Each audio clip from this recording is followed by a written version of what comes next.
All right, so starting, last week was not bad. Um, but okay, so let's go ahead and start with this one. EU, I still believe on the weekly we're bullish.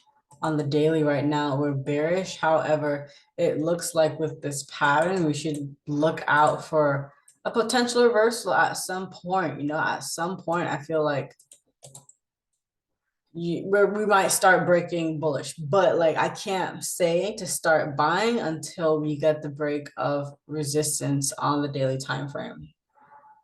So, keep selling until then, or just stay out of this pair for a second.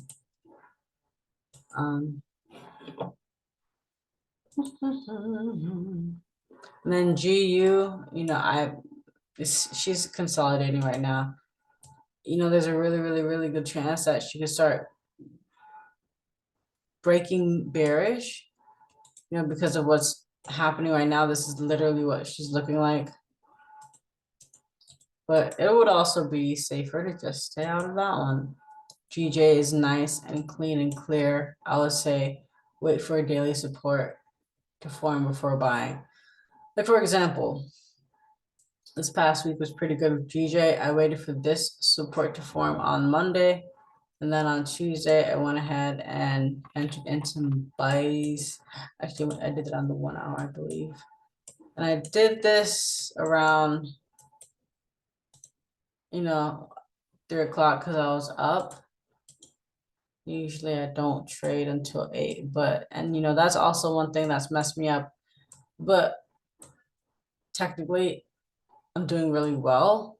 But psychologically, I'm catching myself with this pattern. Once I get two, and I think it goes for wins and losses, but once I get 2 wins in a row, I get a slightly inflated ego, and I'm just like, oh, well, now let me go ahead and trade outside time. Let me go ahead and trade this pair that has nothing to do with the US Open at this random time.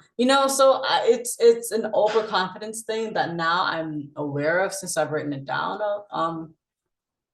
And yeah, I'm just gonna be monitoring myself for that. I think the same comes with losses. Once I get 2 more losses, I think I'm not sure what my patterns are with that yet, but when it happens, I'm gonna make sure that I write down exactly what those are so I can identify my triggers early and stop it in its tracks, because I feel like at this point, technically, I'm pretty good. So it's just a matter of a little psychological things that once I clean up, be nice. It'll be extra noise. UJ, same as GJ. I'm just gonna wait for support to form and go ahead and buy the next day, like last week. After this formed on, I don't remember what time frame I entered on, but it was a nice and quick and easy trade. This was 8 o'clock. Could have entered it right after. And then I aimed for 1 to 3. And the whole time I was like, should I close? Should I leave it open? I don't see a reason to close yet. Like, yeah, I could have had a lot more, but at the same time, I don't want to get into a habit of being greedy for no reason. Once I've hit a 1 to 3, let's go ahead and take my profits and be done. Waiting for a bearish candle with this one. I feel like she's finally showed me that she's actually bearish. I just didn't have too much confirmation at the time when we were still here, because none of these truly broke this support level. But now we did break it with these, so yeah, that's easier for me to see.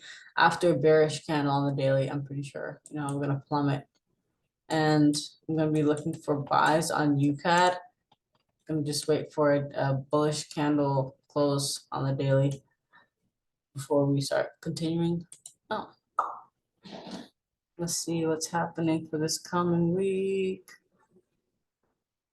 Okay, so we might have some nice setups on UJ and GJ because of all this JPY news. Let's see. Yeah, this is a news infested week.